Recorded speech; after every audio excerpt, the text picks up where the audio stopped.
Hi there, my name is Nils with Learn to DIY, and today we'll be showing you how to swap out your outlets or light switches for new ones.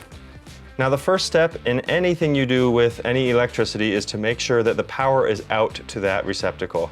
And to do that, you just need to go to the circuit breaker box within your home and switch off the appropriate thing, but always test to make sure that it's properly off. So you can use any sort of a lamp or anything that will give you quick feedback to let you know that the power is definitely out on this outlet, which we've already done. So we'll start by taking the faceplate off. This one's been on here for I don't know how long, so you might have to kind of work it off. There we go. Next, we're going to remove the two screws that hold the outlet itself in. You can use a drill or a driver to do this if you've got one, and that will make the job a little bit faster. Okay, once you've got it released like that, we're just going to pull it out and we'll expose the wires here. So back here we have two sets of black wires, we have two sets of white wires, and then one bare ground. So the ground is the one that usually connects to a green screw back here. In this case it's silver, but that's our ground wire, which is almost always bare, might have green sheathing on it in some cases, but typically bare.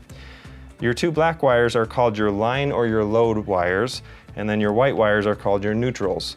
In this case, these are all push-in connectors, so they just push right in and they lock in place. And then most newer outlets will have these screws that you wrap around, and we'll talk about how to do that in just a moment. So every outlet will have a different release mechanism. If you have screws like this, you can just loosen the screws and pop the wires off.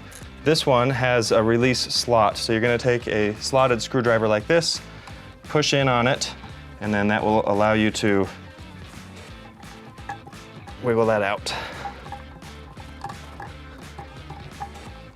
Hopefully. There we go. And they can be stubborn. There we go.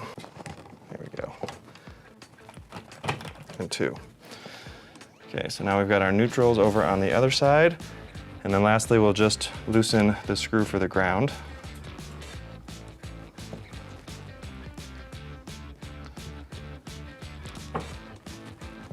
So it's got a little hook around it, which is pretty common. We're actually going to do the same thing.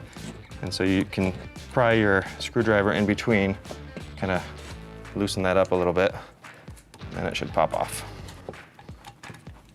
Okay. Now with our new white outlet that we're going to be placing in here, there's a couple of tactics to help you remember what's what. So the black wires, the load or line wires, always go to the brass colored screws. And they both start with B, so I think black, brass. And then on the white and the silver look a little bit more similar, so white and silver go together. And then the ground, like I mentioned, is typically green. So we'll start with our green wire. That's an easy one. And just like before, we're going to use this little hook shape that we've got in here and then just tighten that in place. Because these are all Phillips, I'm going to go ahead and leverage that and tighten those in place.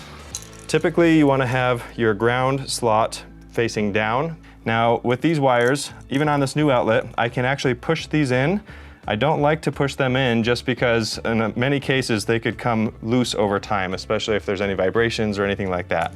So I find that fastening them onto the screws is usually the best way to do that. Now, if you have some needle nose pliers like this, then you can bend those right around into that hook shape. So we'll do a hook there, there, here, and here. And then it makes it pretty easy to just hook each one on. There's one and two. And we'll tighten those guys in place. And make sure that hook has good contact with the screw itself. I'm giving it a little pull as I tighten.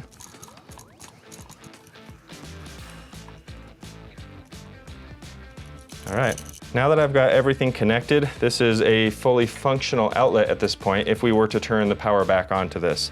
But before we do, one thing I like to do just as a safety measure is I like to take some electrical tape, put it under the screws, and then wrap up these screw heads here. Just like to cover those up, just makes me feel a little bit better about safety. Now, many times the wires here are going to be really stiff. They may be difficult to push all the way back in and fit in the box. So you want to use a little bit of a folding technique if you need to. In my case, I think there's enough leeway and room in here that as I push that back in, yep, it'll fit in there okay. So we're going to get it close to where we need it to be, and then take the screwdriver and then drive these top and bottom screws into the same slots that were there before. Then we're going to take our plate. So we'll place that on there, fasten down the screw, and this outlet. And if you're anal like me, I like to have all the slots lined up really nicely. I don't know why, it just makes me feel good. And then this thing is done, and you've got a nice modern looking outlet with just a few minutes of work. Now on a light switch like this, we're gonna follow mostly the same principles. We're gonna take off this faceplate. Now we have access to our screws under here, and same as before, take out the top screw and the bottom screw. Now as we pull out the switch here, you'll notice a couple of items. One, there are only black wires or the line or load wires connected to the switch here. And the way this switch works is when you turn it on, it basically completes a connection between these two, which means the electricity is flowing all the way through and up to the lights. When you turn the lights off, it basically removes that connection or opens a separation between them so that the lights turn off, there's no electricity going up there. The other thing is, back inside here there are some ground wires, but this old switch does not have a spot for them. There's no screw for ground. On newer switches, like this one, you've got your green ground screw, and that's what we're going to use here to make sure that this is properly grounded, which helps keep your electrical components safe. So we're gonna fish back in here for the ground. So in this case, the grounds are all twisted together. I think the simplest solution in this particular case is I'm gonna untwist one of these a little bit to get one of them free. And then we'll snip the other two, making sure they have a good connection to one another. Okay, and again, I'll make sure they're all twisted together so they're in great contact with one another. That's important. Take our new switch. You want to make sure that you've got the orientation correct. So here I've got the on, and then if I put it this way, then it's not going to work and everything will be upside down. So we want to make sure you put it the right way. So I'll connect my green screw here. Okay, it doesn't actually matter which one gets connected to which. So you can put either one on the top or the bottom.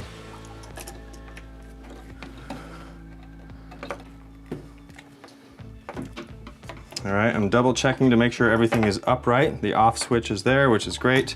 I use my thumb to kind of push these back into the outlet box. So just like before, I'm going to use a bit of electrical tape just to quickly cover everything up. With that in there, same as before, we're just going to push all our wires back and then thread in our screws.